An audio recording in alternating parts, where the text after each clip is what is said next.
I think the sound's working now.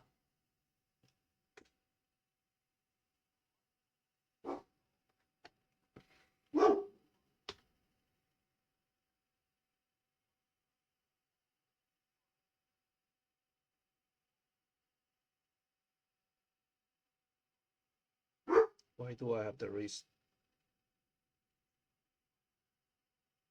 No, it's not. It doesn't work. The, the sounds aren't working. Why?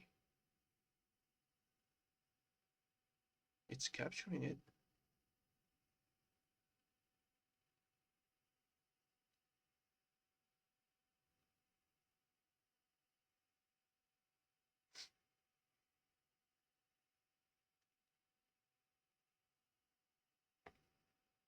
Alan contacted me. Okay, now. Oh, damn.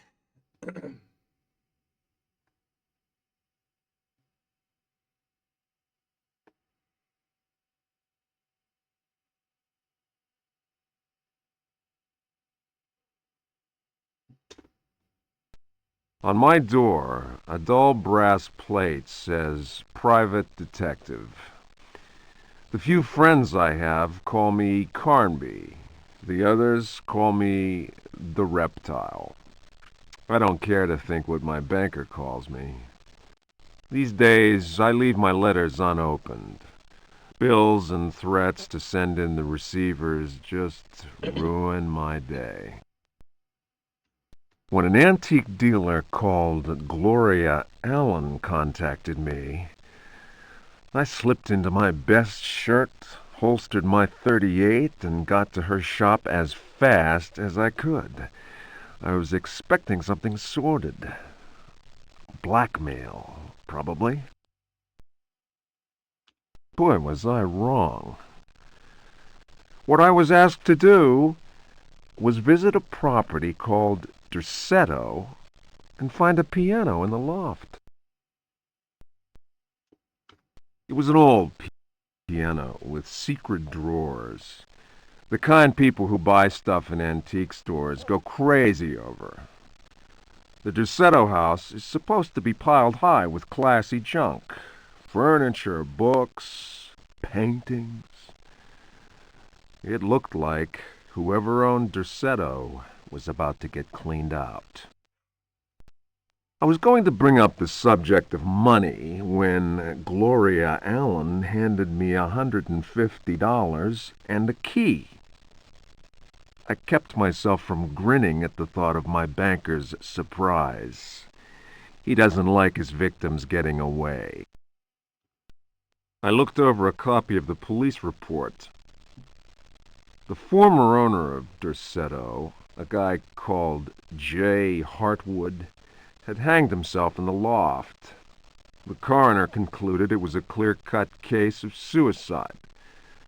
I promised Gloria Allen I'd give the place a look over.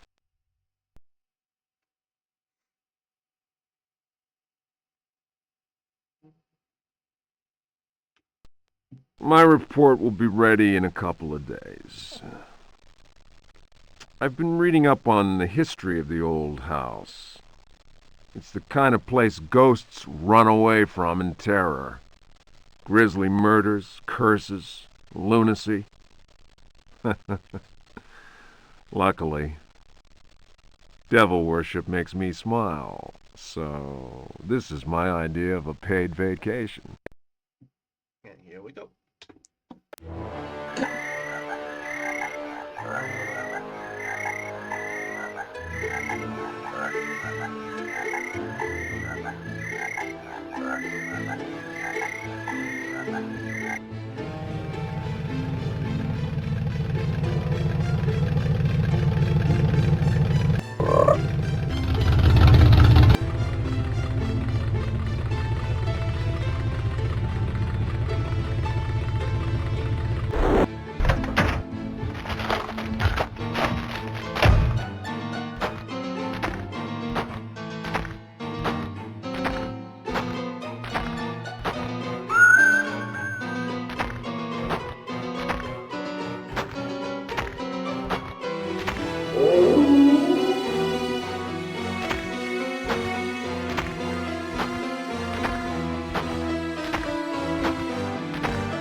here we are.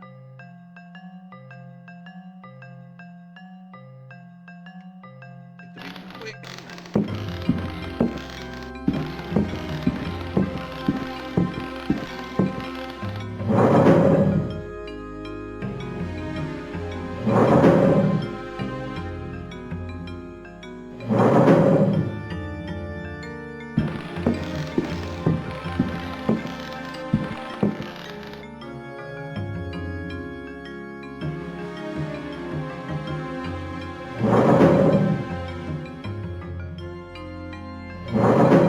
Okay, we are safe for now.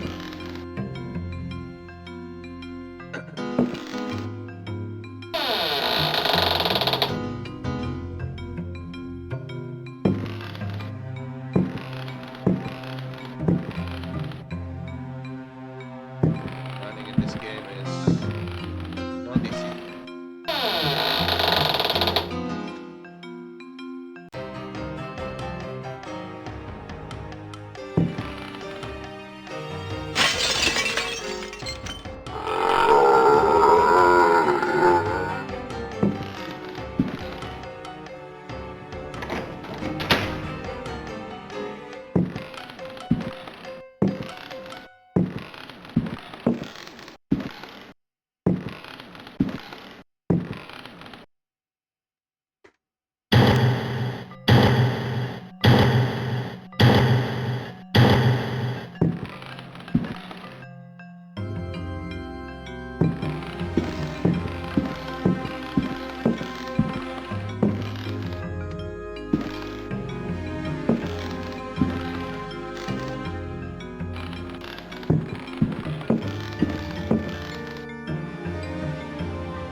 Fragment of the Myth of the Golden Fleece.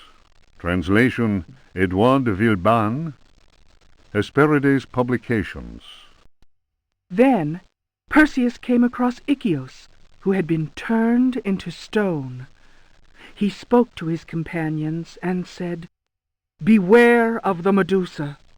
He who looks into their eyes is doomed to the same fate as that which befell poor Ichios, and will never more set eyes on Seriphos."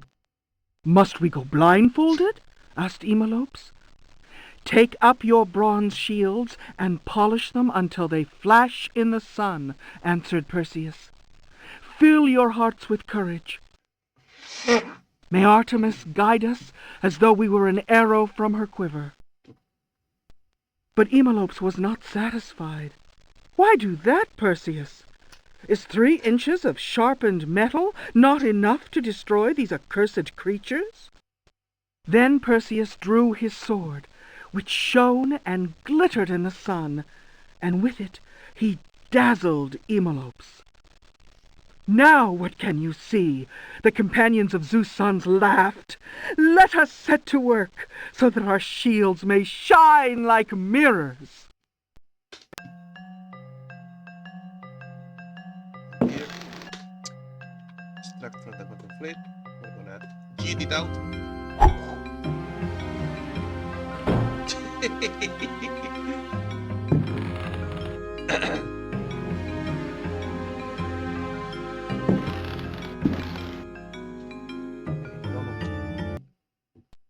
They are coming! I have freed hellish forces, and now the price must be paid. Derceto is the prey of evil.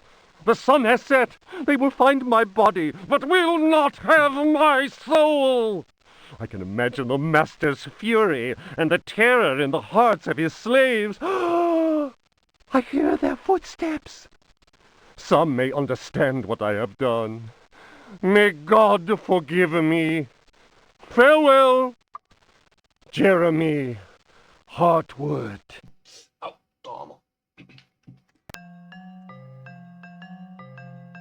And... oh, let's cheat this.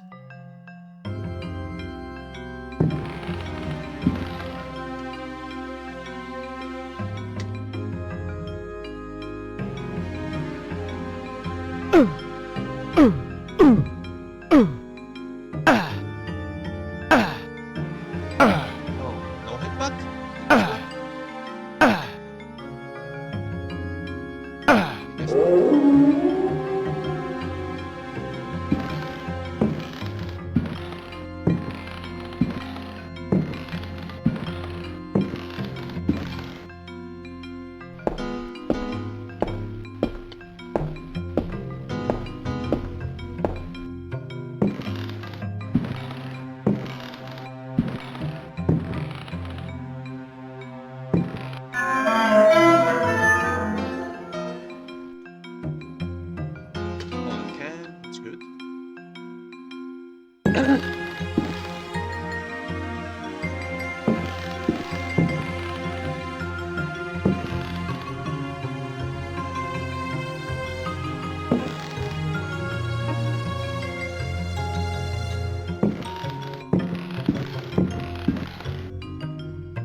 key, right? No.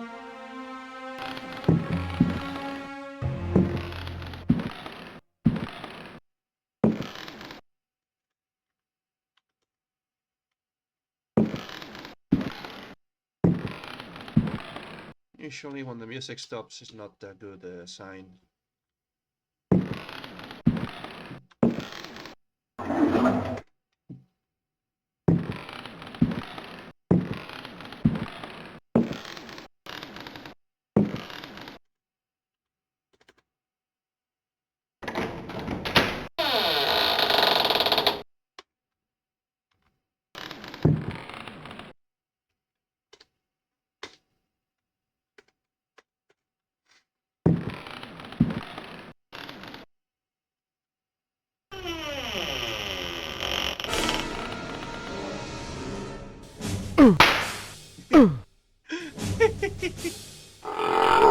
Toma. Toma. So stupid.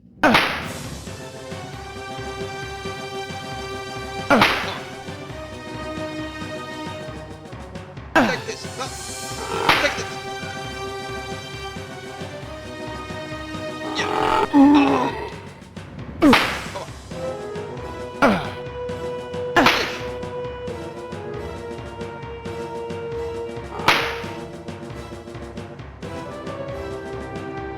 Die.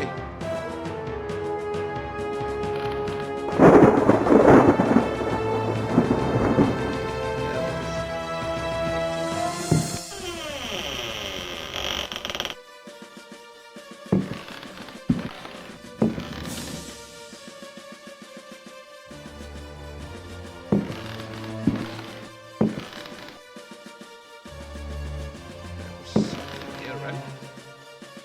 Guess not. Oh, dang it.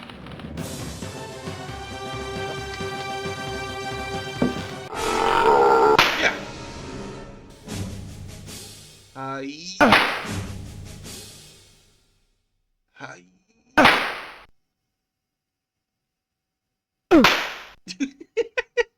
The sound effects.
Die.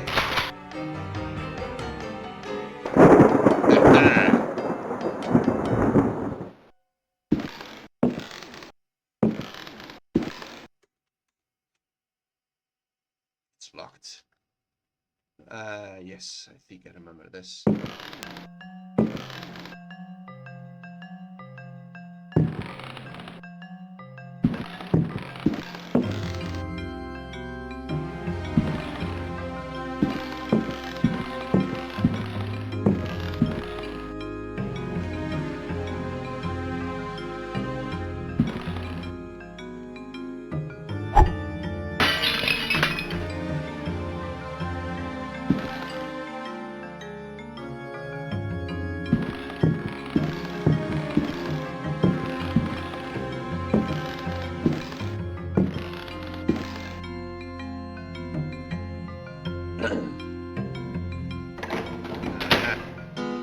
Two of those, right? Yes.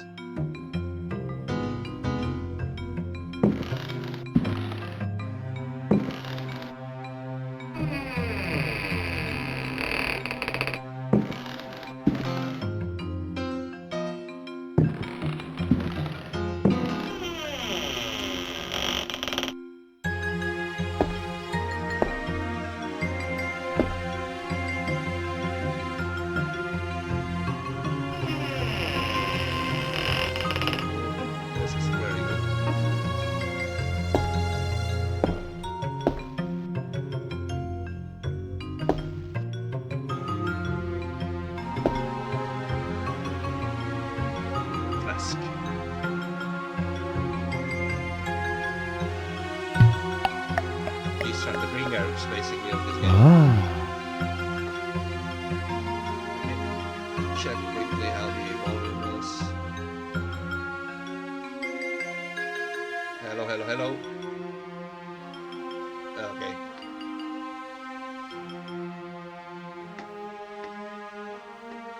I think the game might be still a bit too loud.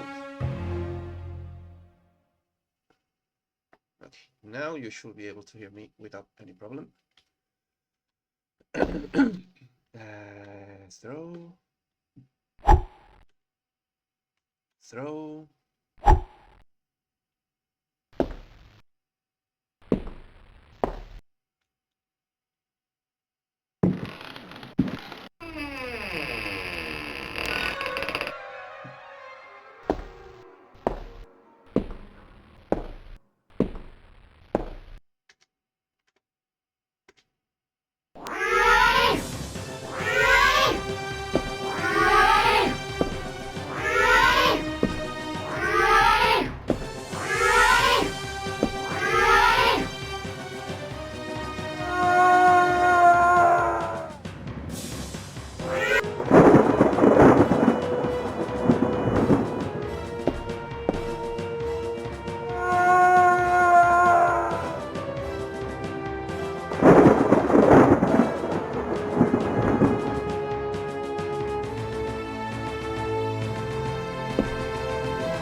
Need to be careful with this woman.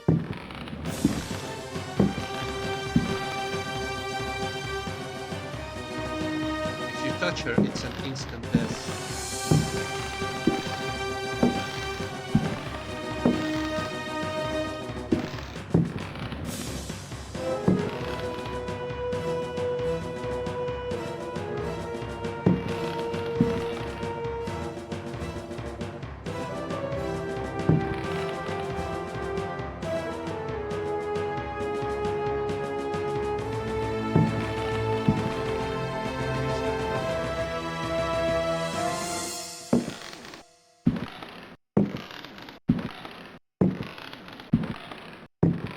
Show you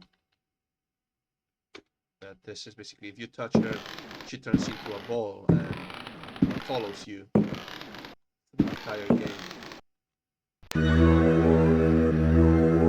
It's an instant death.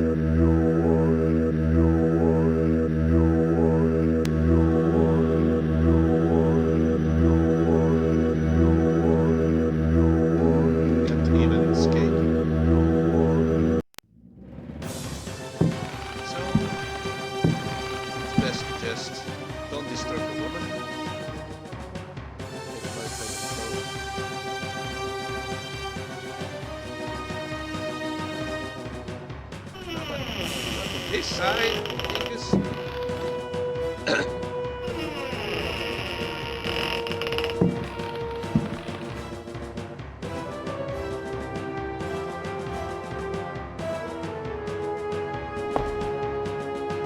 don't think I can do it, so...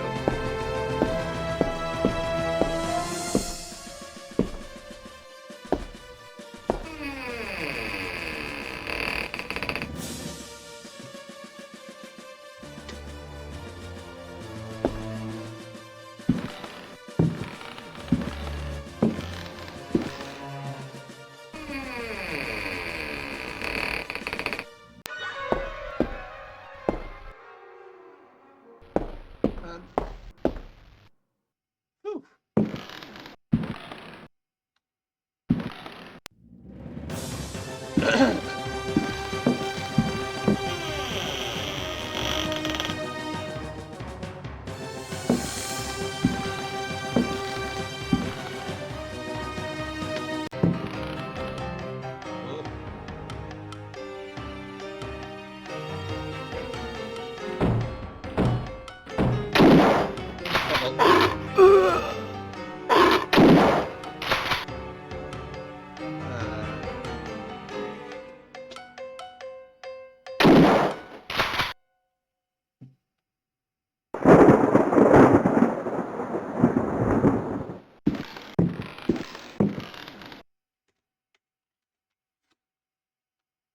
Nothing here. Let's read the notes. Diary of Jeremy Hartwood. September 27th, 1924. I have decided to keep this diary. Too many inexplicable events have taken place recently. Never have dreams so haunted my every waking moment. Perhaps my romantic mind was too dull, and has only now woken up to these new paths and visions. Some, seeing my recent paintings, may question my sanity. I can only ask them, what is sanity? Where does madness begin? September 28th, Daylight. 1924. The monster had overtaken the The city. night is pitch black. I am again drenched in sweat. I was wandering in the dunes, among giant standing stones. They were arranged in a circle, and the wind whistled about them. I plunged my hand into the soil and felt that repulsive thing which was trying to catch me. It seized me. I struggled to break free of its loathsome embrace and managed to tear my hand away. It was covered in sticky substance. I was gripping a knife. October 5th, 1924. The stone circle is a pentacle. Derceto's library is filled with books on the occult. I will study those books until I find some explanation for the dreams. The visions that haunt me must be connected to my discoveries. I shall have to undertake a profound exploration of my dreams. It seized me. December 16th. Dear God, I have found the knife. It was hidden here, and what I have learned fills me with apprehension. It is a sacrificial dagger belonging to some unholy cult. The thought of that blade tearing through human flesh horrifies me, yet I must continue my research. Derceto is a storehouse of treasures. Was my father right, after all? I think he was. January 23rd. I spend all my days plunged in dusty books. The servants are convinced I am mad. At night, I awaken them with my screams. The dreams are draining what sanity I still have. I have tried staying awake, but in vain. My visions have changed. No doubt the influence of my father's research. February 7th, 1925. The Dark Man, that is what I call him, has revealed his true face to me. He appeared, as usual, near the fireplace, but this time he approached me. His terrible smile will haunt me to my dying day. His breath was ice, and his burning eyes froze me. I could not move. I know, as surely as I have ever known anything, that the face I saw, the face that has turned my nights into hellish torture, is the mask of death. March 10th. My exhaustion is beyond description. The endless reading burns my eyes. It seems that pirates frequented the area.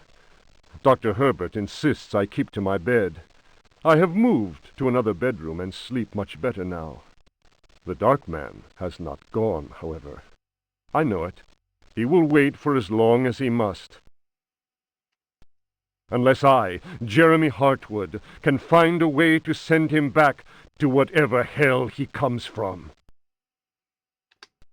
March 11th. My poor knowledge of Greek and Latin is a serious handicap to my reading.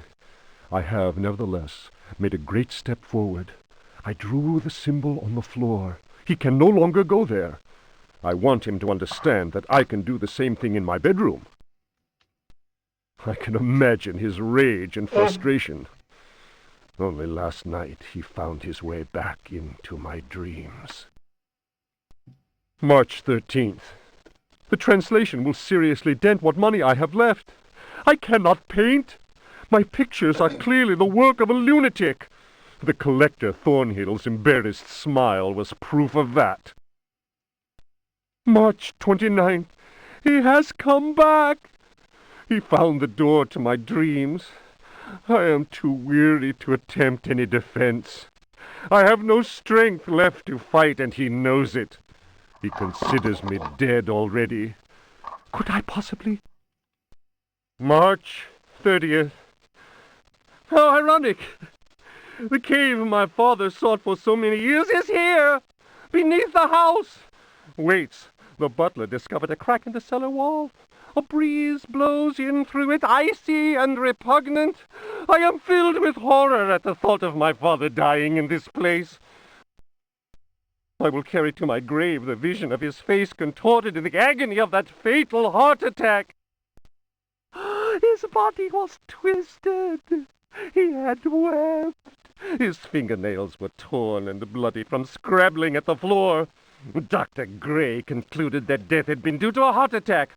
It was Waits, who some time later was informed that my poor father had in fact bitten off his tongue and choked on his own blood. March 31st. I explored the caverns in a dream. The dark man came with me. Strangely, I felt almost well. How can I describe what I saw? No. What words are capable of explaining such evil? I realized that my death was of no interest to him. The dark man wants something else.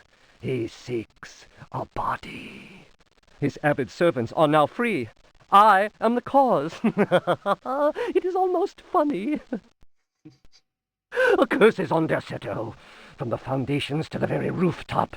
I can no longer struggle, let alone eradicate the evil that grips the house. The end is very near. I can feel it. I have taken the decision to... May he who finds this diary pray for my soul. I like the voice acting so much.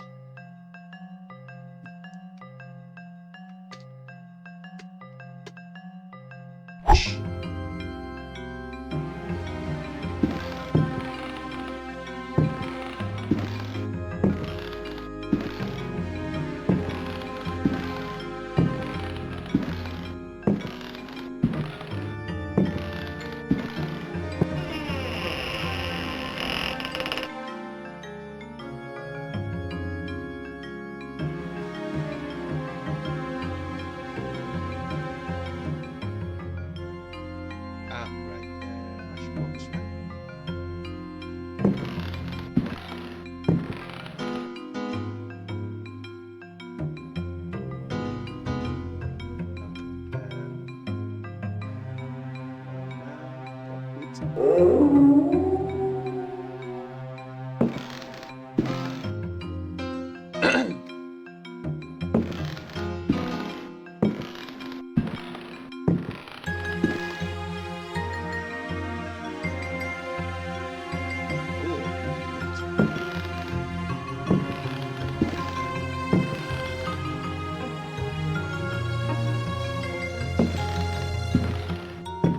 Let's go.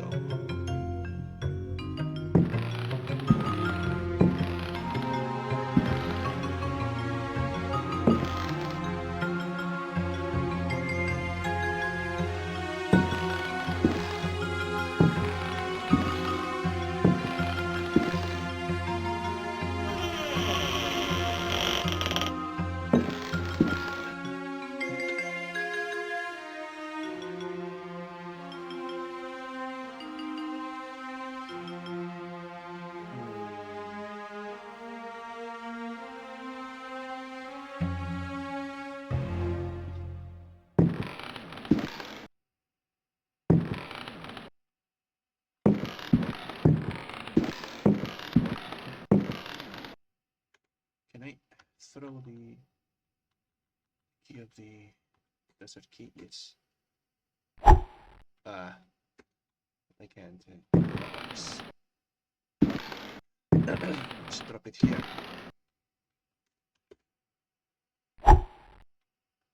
Nope. Okay. Okay. Be right back.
I'm back, sorry for the wait.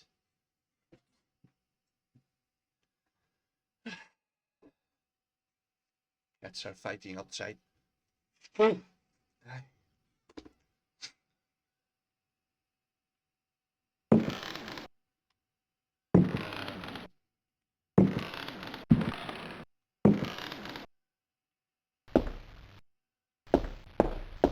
Okay, let's see. If I remember correctly. Oh. You. Oh.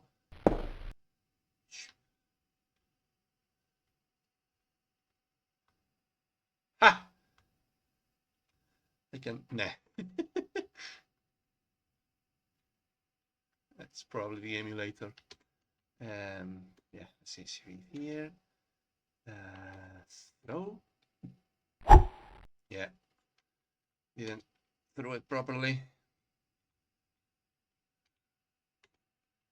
Because of course this guy, if you get near him, he will move. Good.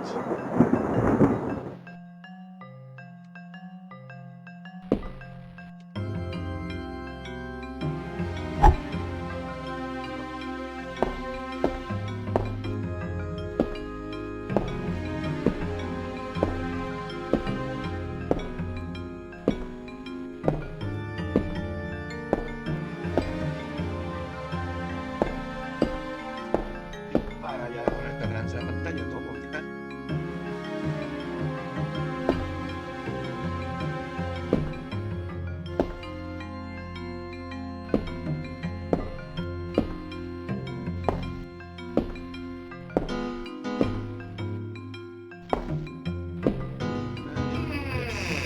Porque, okay, let's see.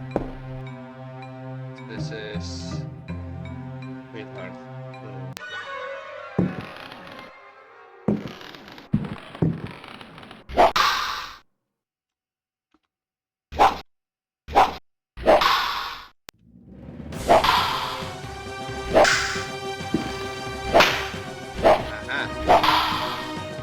Oh crap. Ah.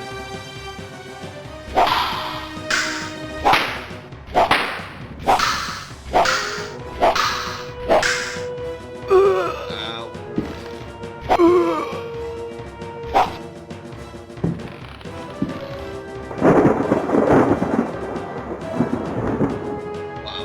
Down to 16 again.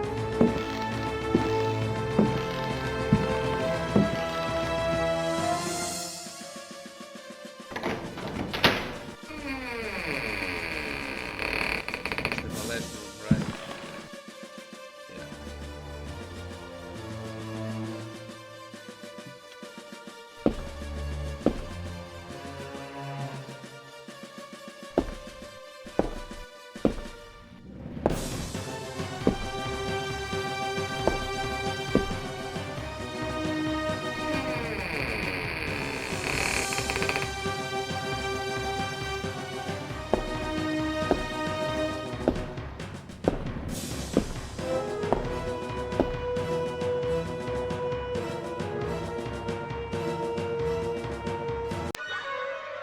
Run! Haha, but you can't enter here. Sad thing is that we need to avoid that.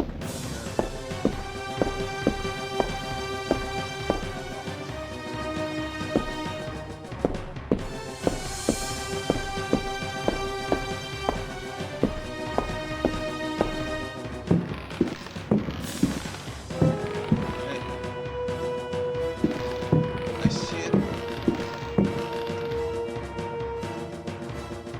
I need to read again. Daemonia Particularis, Signs and Rituals, by Heinrich Cassel, Ring Publications. The ritual of invocation demands that the officiant be pure. We have already described the complex operations to be followed in order to call those that sleep in superior dimensions. We shall, for the present, limit ourselves to the sign of mutual recognition used amongst their number by adepts of the cult of the Old Ones. The sign also serves as protection when in the presence of a servant of evil. The sign resembles a blessing, save that the first and little fingers are both folded beneath the thumb, whilst the second and third fingers are held up. It would appear that this sign has no effect on adepts of a certain rank with knowledge of particular secrets contained in the corpus demonicus. The use of such signs is not without considerable risk to the user during any attempt to call upon those from without.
I'm gonna throw one.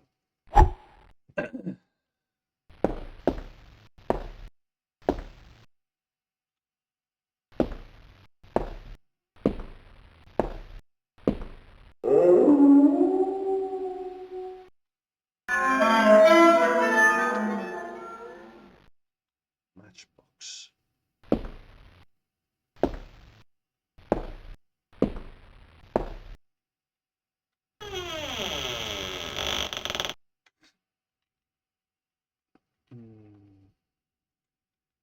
So.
Keep the dance hall. Do that. A book. Still haven't read it.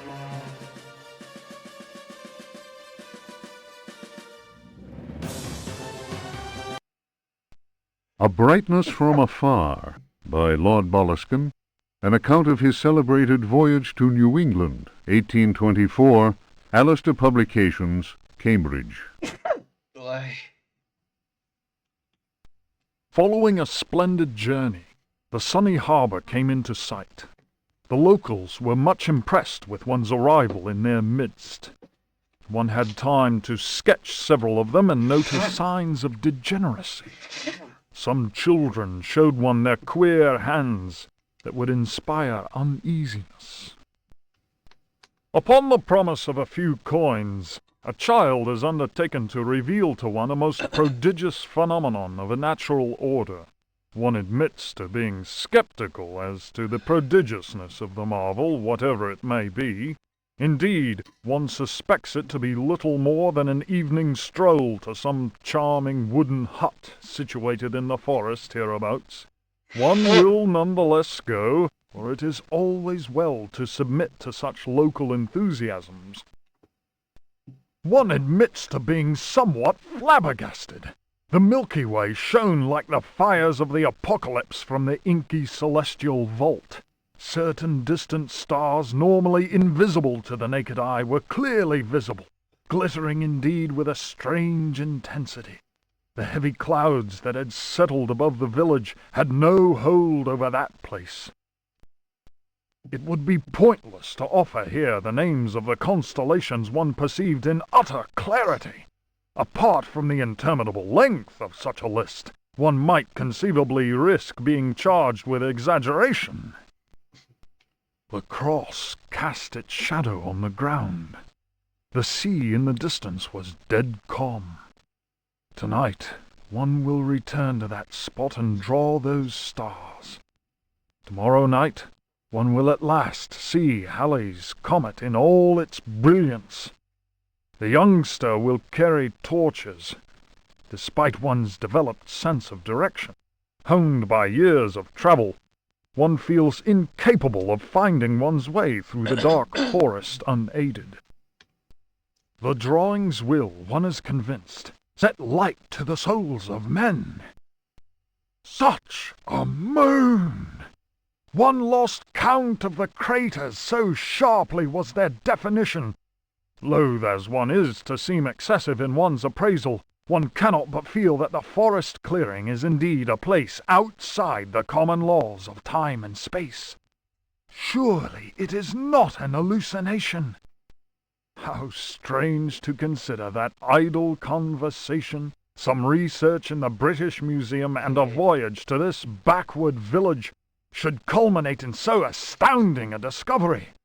It may be that others have noticed the extraordinary nature of that place. How else could one explain the presence of that cross?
don't remember what this was for.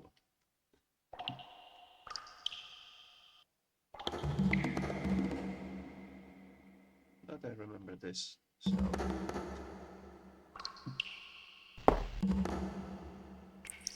This was in the other...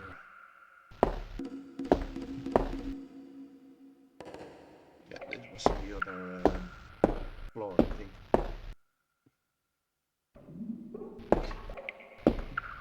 Okay.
No, the ball.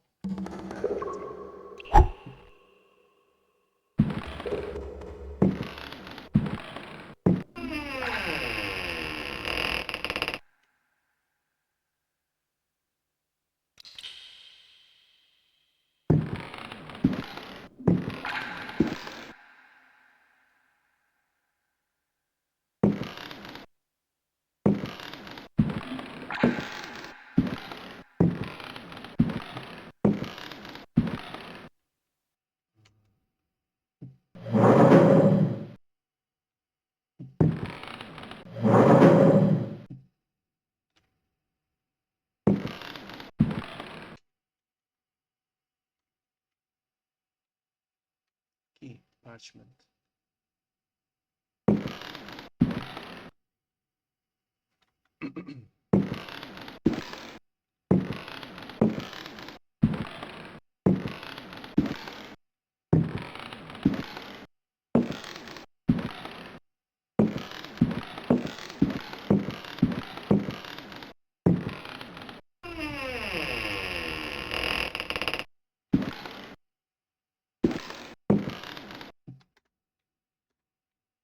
Let's read the book, but I have the feeling that this book will be the one, a fake book. Okay. The Creatures of Night by Hubertus the Bald. Translated from Latin by his brother in prayer, Fratre Johann Marcus. Of monstrosity. You who read me know that night engenders monsters, and that night creatures exist. The accursed book of Abdul al-Hazred is clear on this matter. That is not dead which can eternal lie. Unhappy he who knows that book. Unhappy he whose eyes alight upon that foulest of texts. Unhappy he who implores the standing stones, for he will free the powers of darkness. Of the pit. Stagnant waters are like the memory of men. Beneath the surface calm, clawed beasts await, and are known to initiates as the deep ones. Awaiting his prey, the deep one seizes him and drags him down to the abyss, where Dagon, the cruel god, swims and reveres him whose name may not be pronounced. Of libraries. Unhappy he who frees the prowler. Unhappy he who meets the prowler erring among the books. He generates the vagabond that comes from other spheres. He believes the vagabond does not exist. He will feel the embrace of death, for in the eyes of the vagabond, books are no more than dreams, stone no more than wind. The vagabond knows how to take the breath of the reckless, of strife. He who speaks does not know, and believes he is able to kill the creatures of the night. Folly. Evil is conjured up by science and secrecy.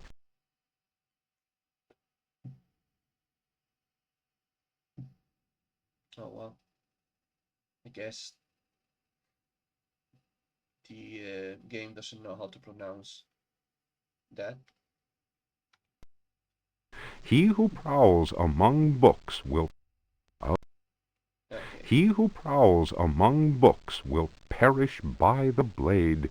He who flies in the dark caverns will scream in fear. He who swims in the depths will evaporate. But he who believes he knows, knows nothing.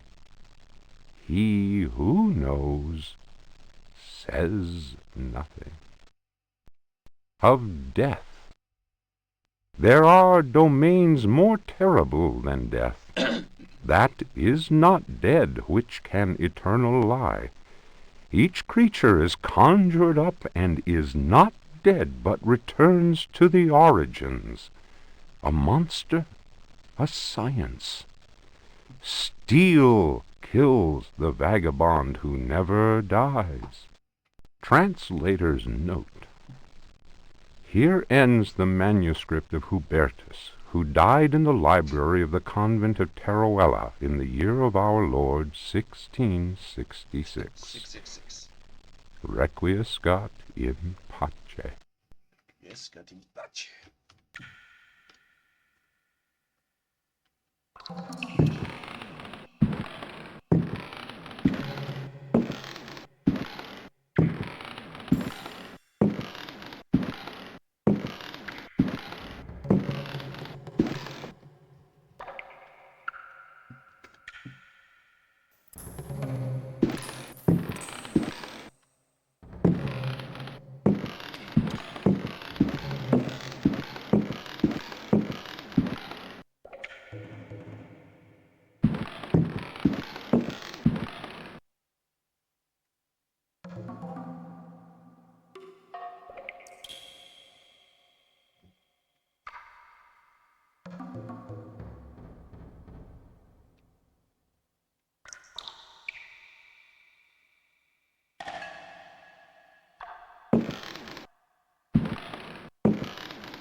Where are you?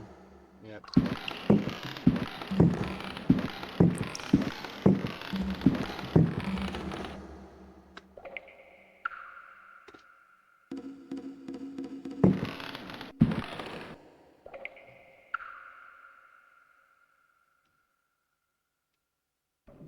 Oh!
Will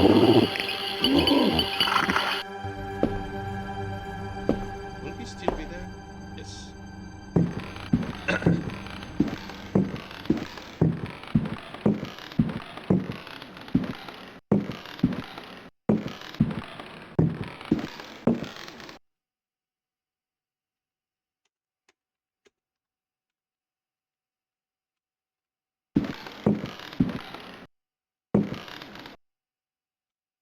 Mechanism to trigger.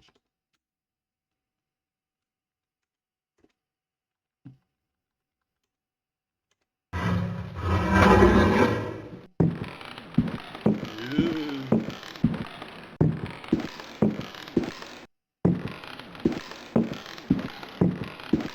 Haha.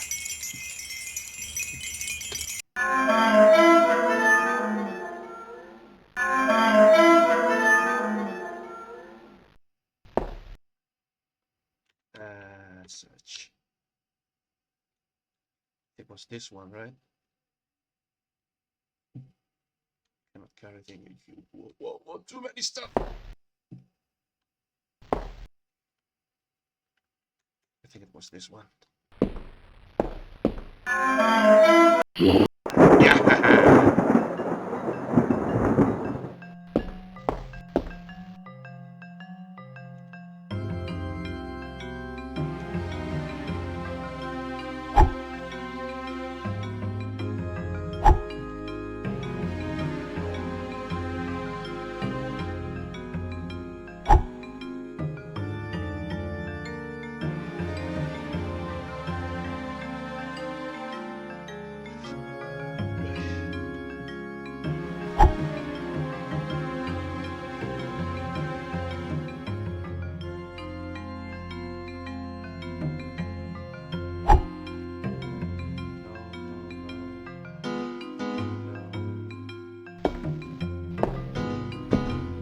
Let's get killed.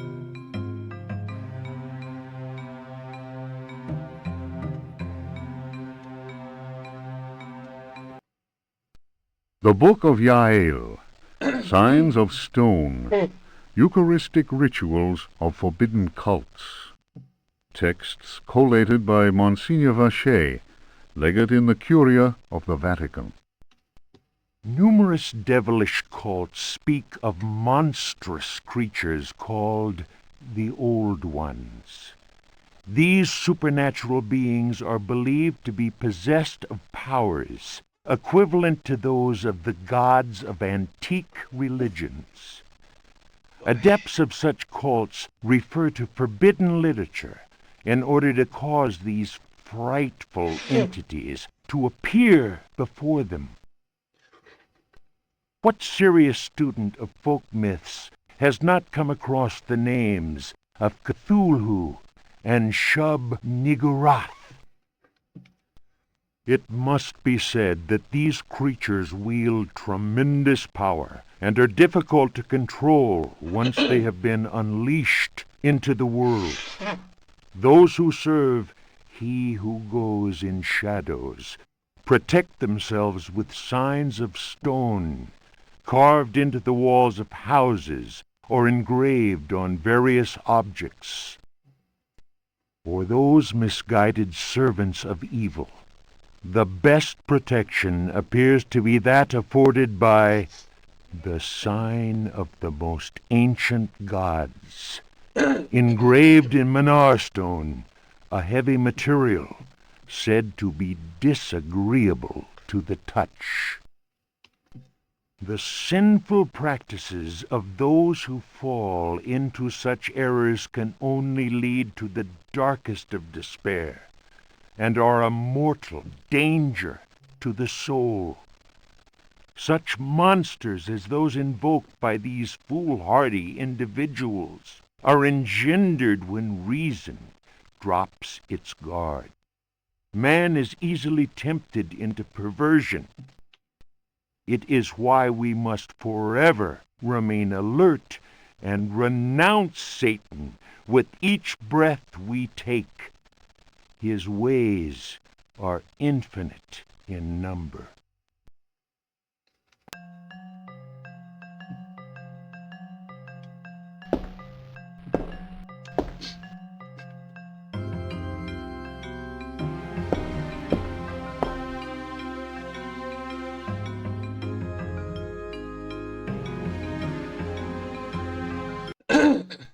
Fragments of the Book of Abdul.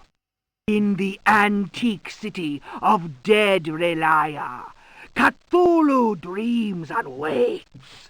In the pit of time, the unspeakable lies in wait. That is not dead which can eternal lie. Relia, your blocks of stone seal the ritual that gives birth to fear. Cthulhu Fatang! Cthulhu Fatang! Ayah! Ayah! Let he who knows how to invoke the stones act. It is time. Let the shadow of Cthulhu darken the sky. May the servitor of the black goat of the woods with 1,000 youngs sound his flute in honor of the unspeakable. Cthulhu Fatang! Cthulhu Fatang! Ayah! Ayah! May he who may not be named cast his withering gaze upon the unbeliever. For he is the door, the key, and the guardian of the door, and holds you now in his immense power. Goodbye, Kirby. Oh no, right, because I am in the protective circle.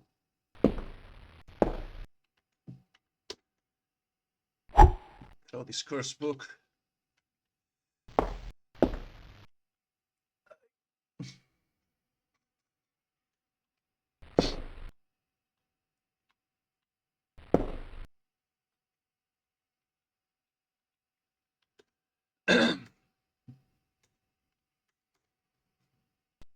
The Sons of the Sun and of the Shadows.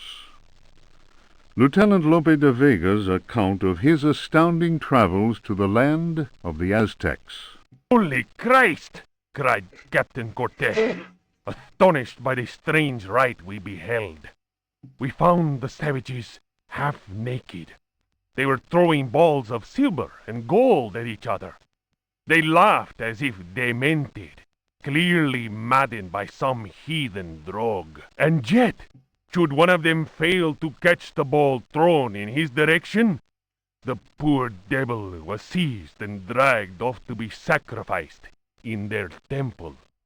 As we discovered, this frightful game was a ritual most holy to them, and symbolized the movement of the heavenly bodies.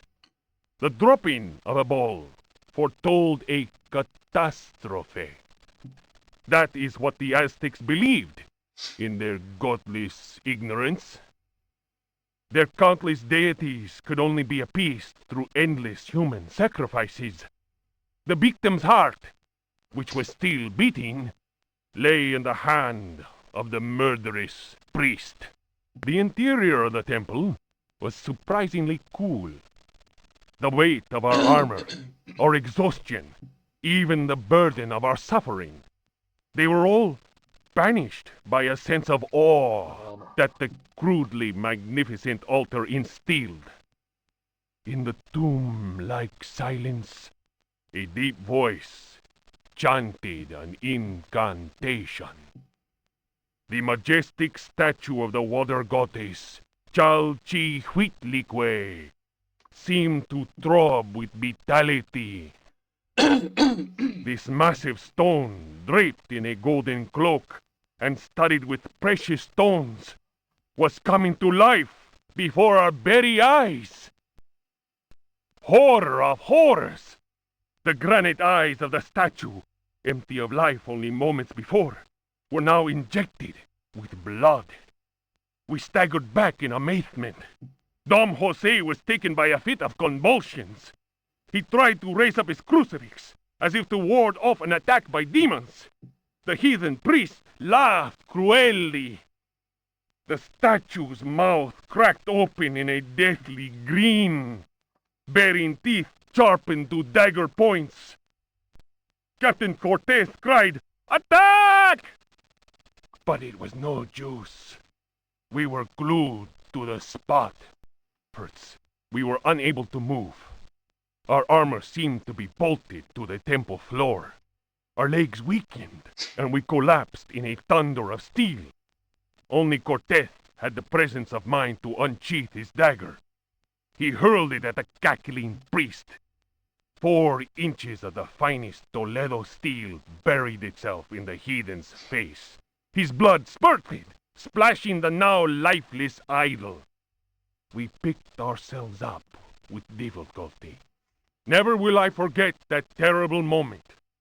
My companions, naturally enough, told tales of devilish enchantments cast upon our armor. Whatever the truth of that, I could not deny that the supreme god of the fourth universe had treated us as mere playthings. I am convinced that a terrible energy is yet contained within that heathen statue. A power strong enough to change a proud conquistador into a helpless puppet. Drawing of Chalchihuitlicue by Dom Jose de la Sierra, done before the destruction of the Aztec temple of Tenochtitlan. And it's a statue we threw at the armor.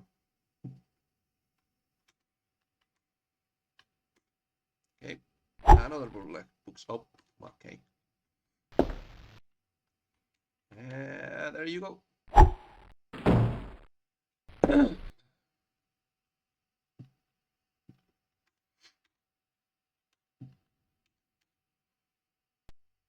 Unfinished chapter of Terra Incognita by Jacob Van Ostate.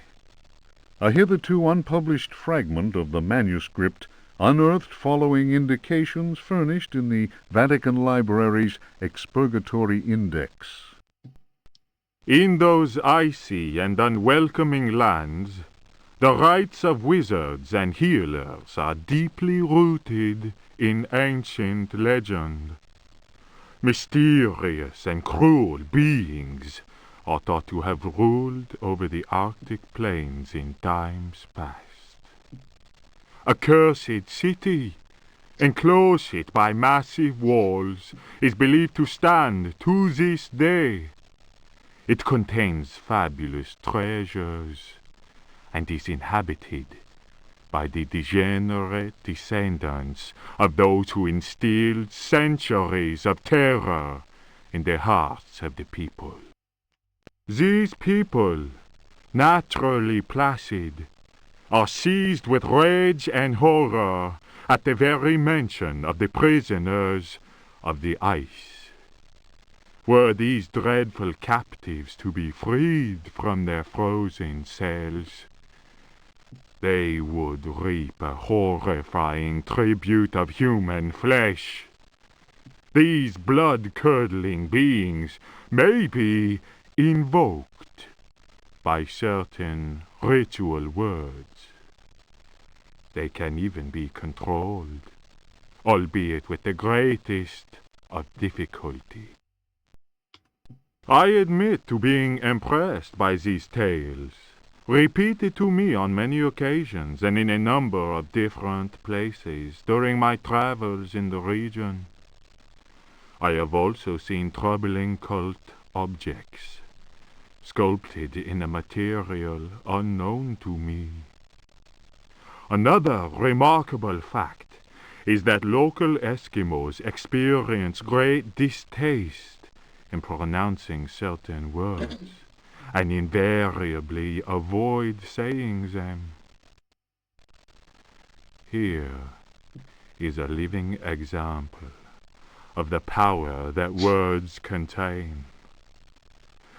As it is said in the Bible, in the beginning was the Word.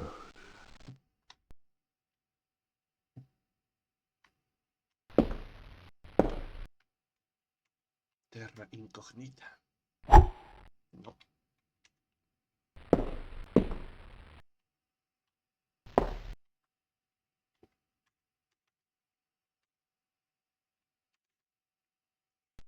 If Rocks Could Talk, or The Story of a Louisiana Plantation by the Marquise de Chamfray. After the criminal selling off of Florida by the foul usurper, my father elected to remain in this inhospitable land, where we were free at least to express our royalist feelings, and hope our country would come to its senses. In 1818, a certain Pickford bought up Ledoux's land, after the poor fellow had ruined himself in unfortunate speculation. Pickford soon turned out to be the most loathsome human we had ever encountered. He was an adventurer of the worst kind, nouveau riche, and bloated with a grotesque sense of self-importance. First came the incessant army of men with shovels, digging into the mountain of earth that was to fill in the surrounding swamp. The undertaking was quite stupendous. We learned from a slave that the final objective was to connect the existing caves with another one of gigantic proportions. Racked by a mania of persecution, Elia Pickford constantly fired his workers and hired new ones. He did all he could to keep anyone from learning about his plans. My father was amused and said, "The poor fool will end up getting lost in his own cave."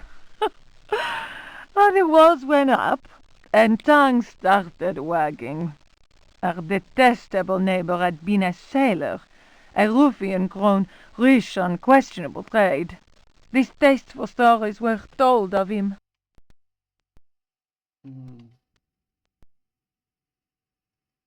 This is the mansion layout, right?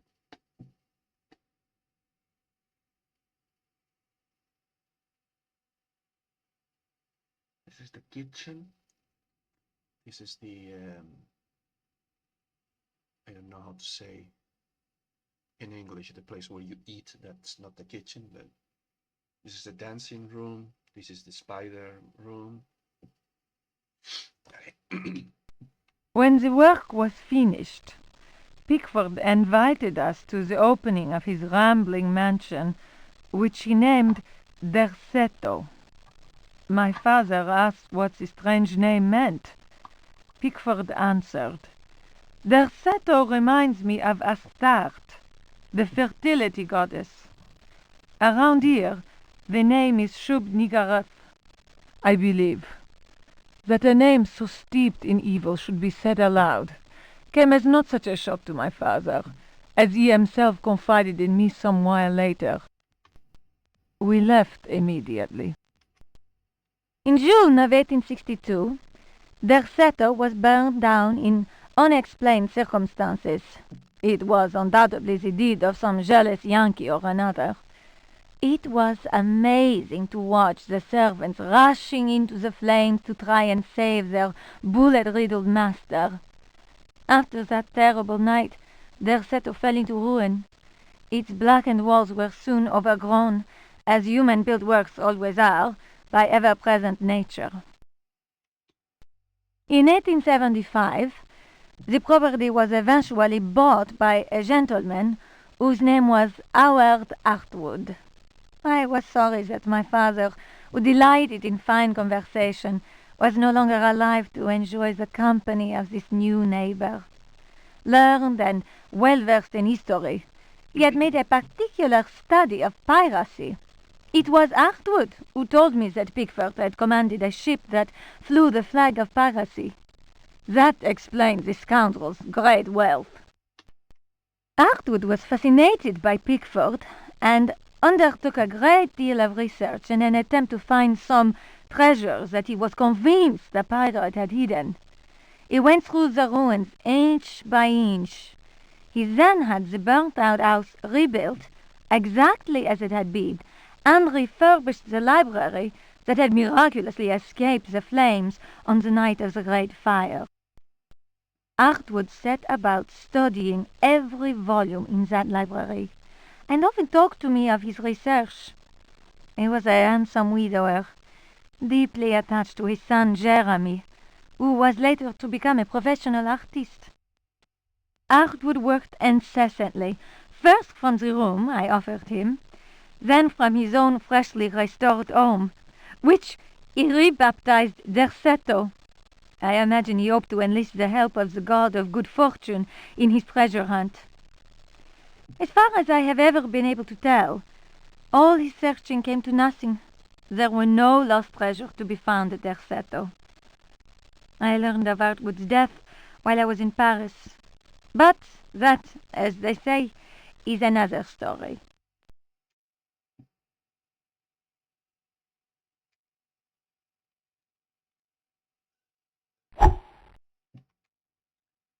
Okay, I think we have everything we need from here.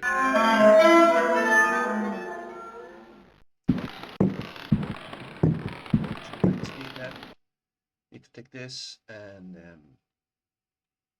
I honestly don't remember what to do now.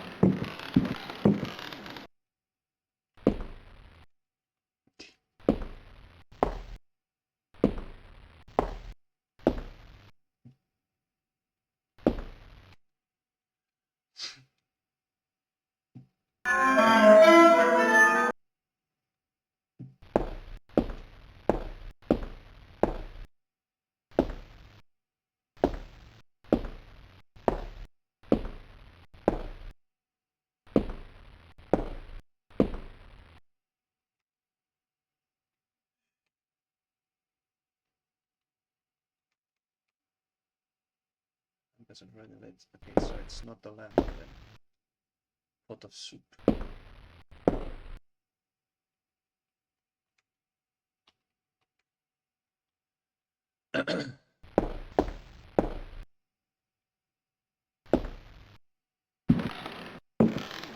Give me a moment because I need to search this.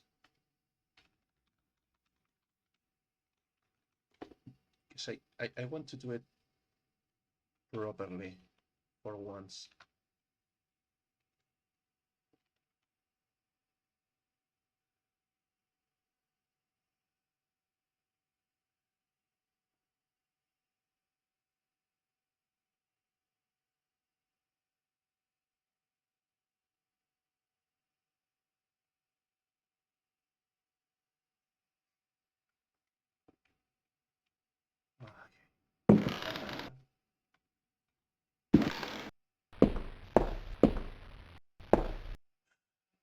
I guess there was no poison in this one. But I do remember this. No. No.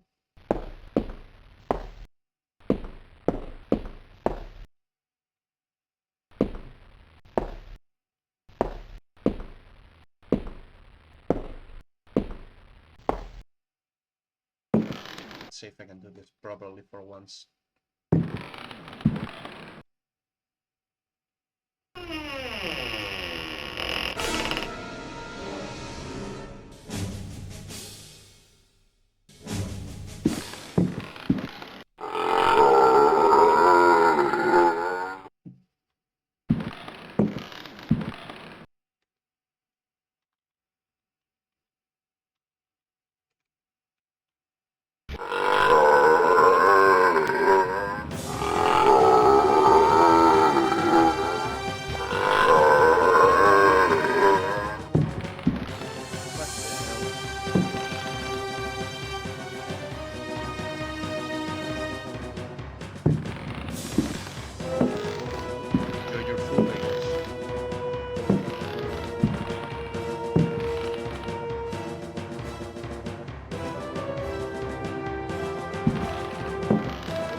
Take that key.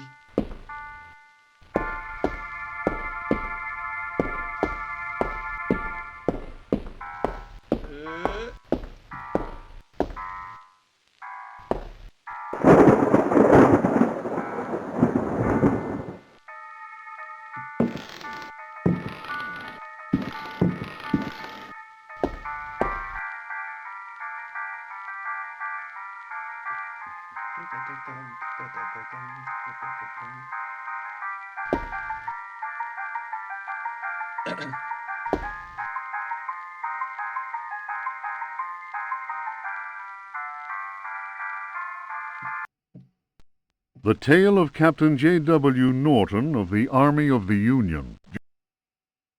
1862. The South was in collapse. Louisiana was open to us. I had each day to requisition victuals for our troops, and was aided in this endeavor by a score of brave men. Rebels were not yet ready to lay down their arms. The region was far from safe. I headed further and further west, and questioned many freed slaves. From them, I learned of a plantation on the coast. Its name was Derceto. We received a less than hearty welcome. Only Pickford, the owner, behaved in a friendly manner. While my men counted cattle and grain reserves, I learned what I could from him. Man was most unusual and possessed an extraordinarily cultured mind. At nightfall, I gave orders for the men to bivouac at Derceto. Pickford invited my second-in-command, Lieutenant Patterson, and myself to dine. And our host proved a most entertaining conversationalist. While coffee was being served, Patterson went to inspect the men's camp. The cigar Pickford offered me was so acrid that my head began to spin. I remembered campfire tales of fellow officers trapped by devilish Confederate tricks. My mind floated in a foul and dense fog, from which emerged the enlarged and deformed face of Pickford. He grinned at me. Patterson's return chased off the nightmare. I heard shouts and firing from outside and found the strength to take out my revolver. I fired 3 shots. Pickford fell to the floor. Patterson then helped me out of the burning house. The air was filled with smoke.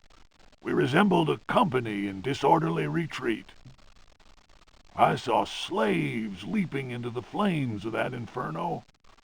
They were trying to save Pickford's life.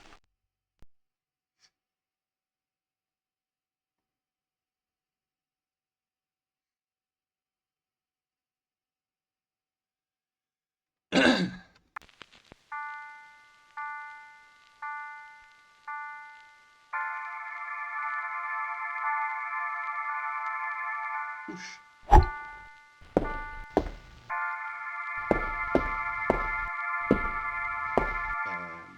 Actually, one side.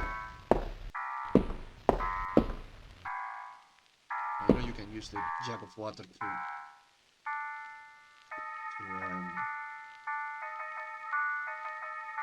take out the cigar, but push.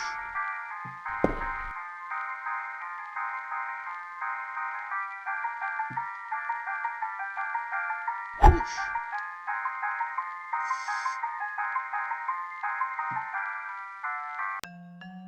Push.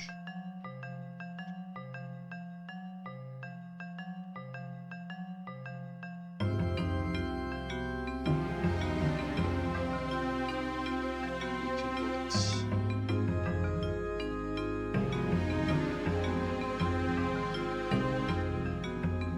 Push. Okay, run. Dangerous cigar.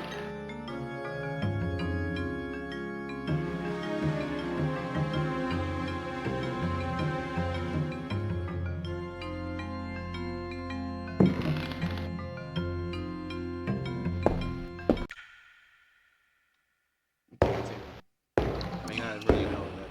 I think it's obvious what's going to happen, right? Run.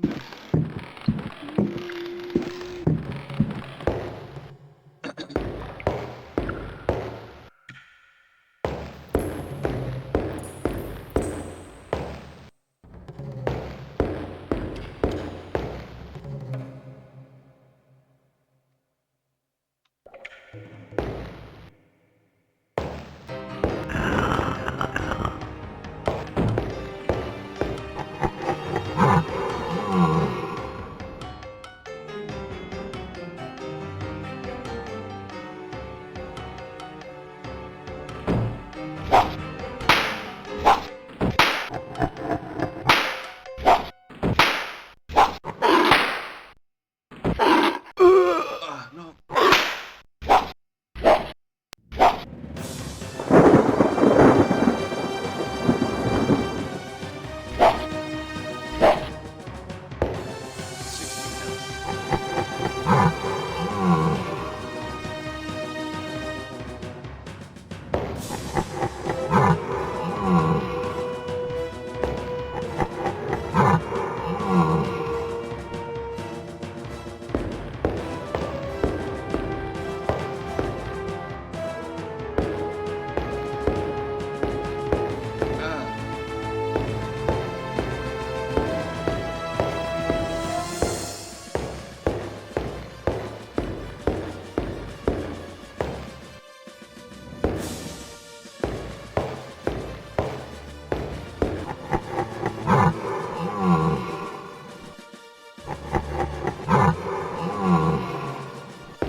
Be careful here.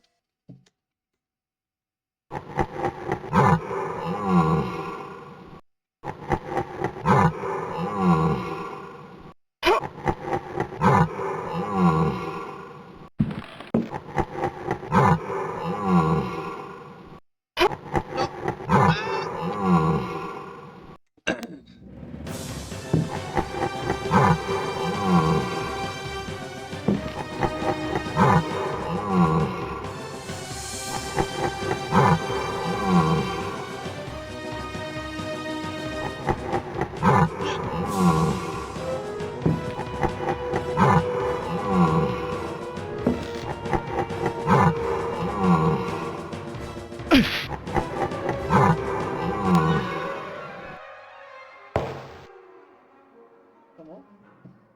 ¿Qué pasa, Tomo? ¿Qué? ¿Qué, mi vida? Mi niña.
and search maybe to get this? Or not?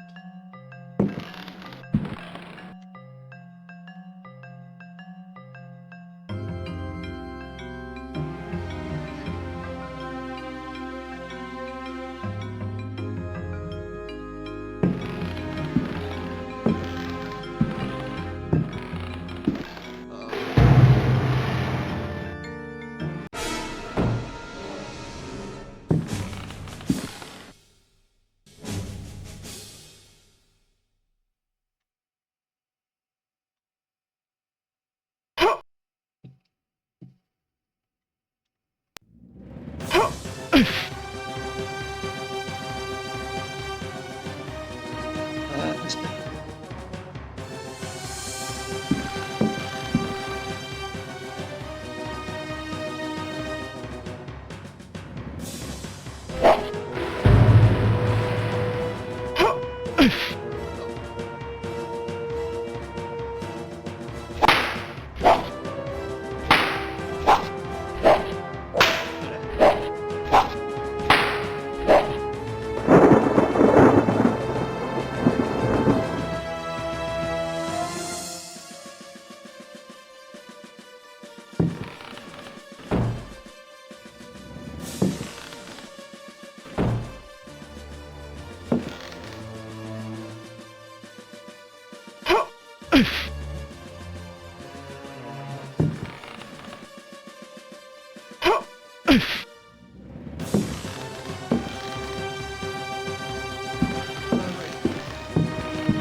Yes.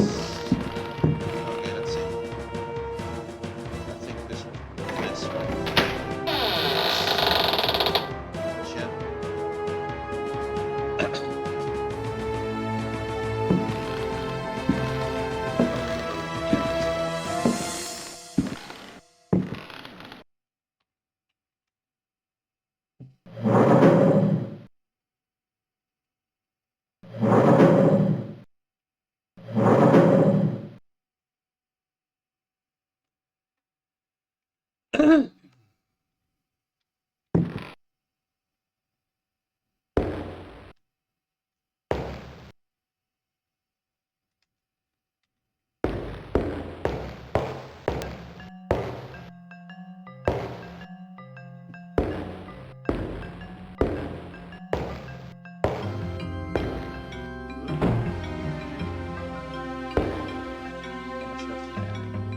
Let's try to drop this here too.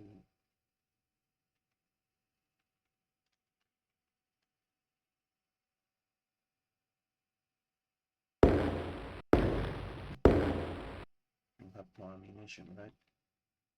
In the end, I didn't use the poker. I don't remember for what was that for.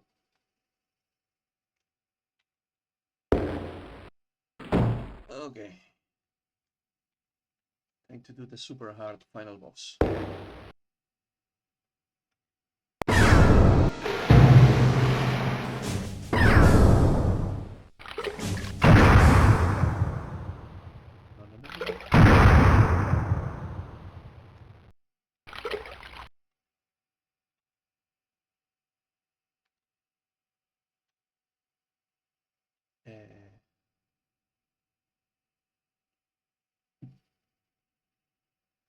Where's the talisman? Not here.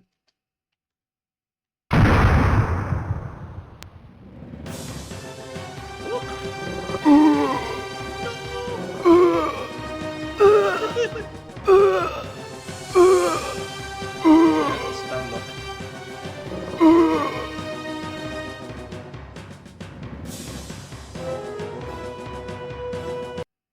Funny thing, he can still move while the cutscene is playing.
No.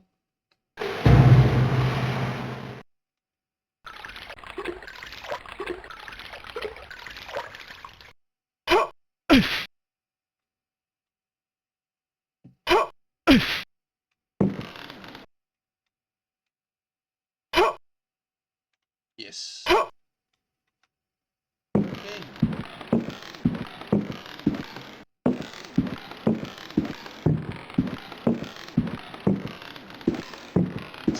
Sounds like good, but it should be. I never remember what's down here.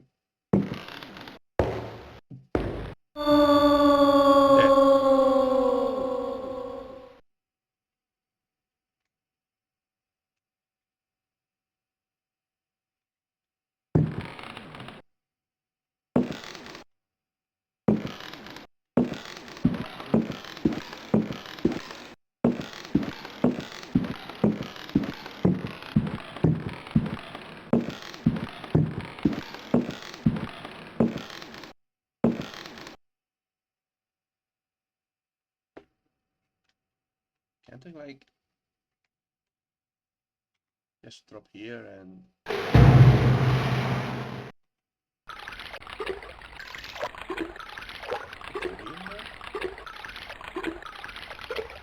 yes.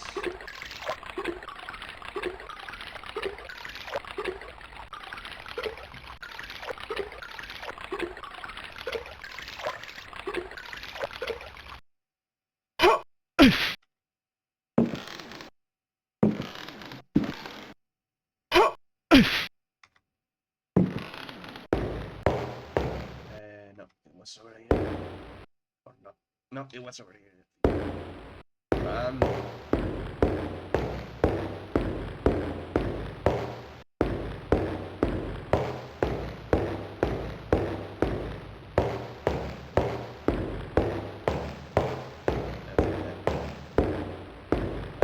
The wrong way. Yeah, it's over here.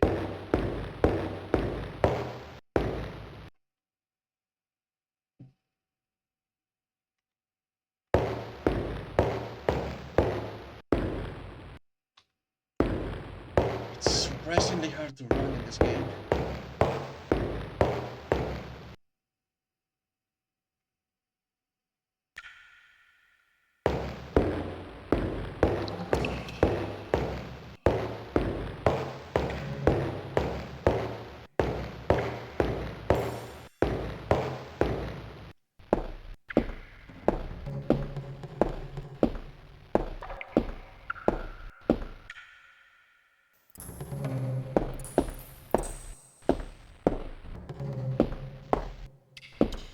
And with that,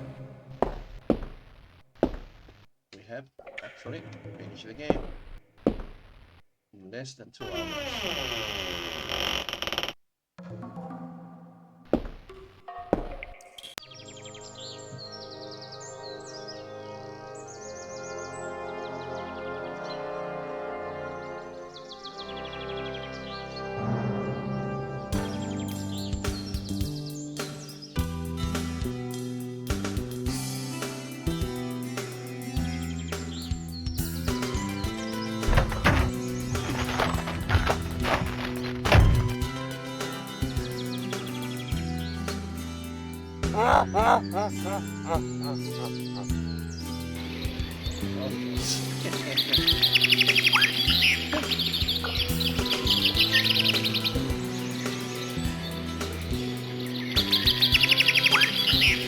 That's it. Chapter 2. Skip because the sound is killing me. But yet, that was Alone in the Dark 1. As you saw, it's not a long game. It's 1 or 2 hours are enough. Oops. 1 or 2 hours are enough. The speed runs is like 15 minutes or something like that. It's super. What is this? Really? Has this been the entire stream?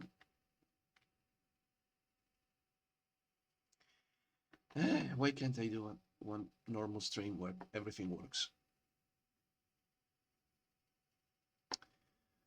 But so, this is Alone in the Dark 1. It's a short game, as you've seen. You can skip most of it. As long as you can get the fake book and get the talisman, you can pretty much run to the end of the game with basically skipping everything. But I think it was a really good game for its age.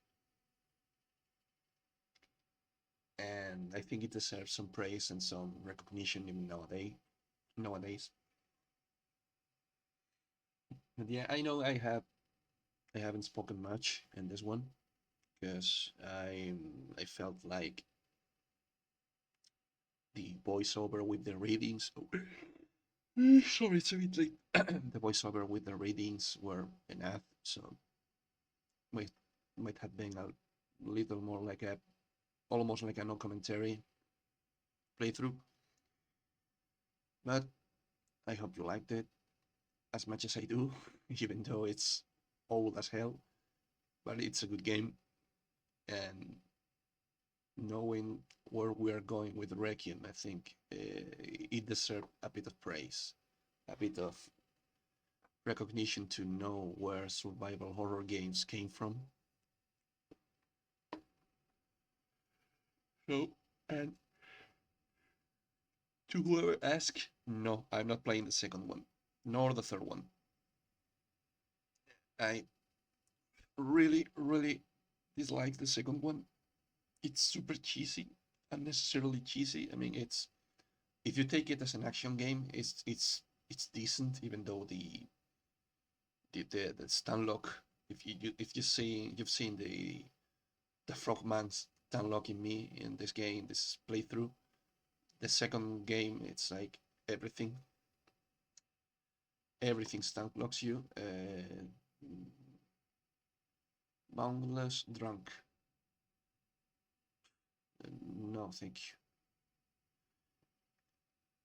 And every enemy stunlocks you, and they gang up on you constantly. It's a pain in the ass to play that game. But anyway, it's late, so thanks for dropping by. Thanks for watching this. I hope you liked it, and see you next time. Bye.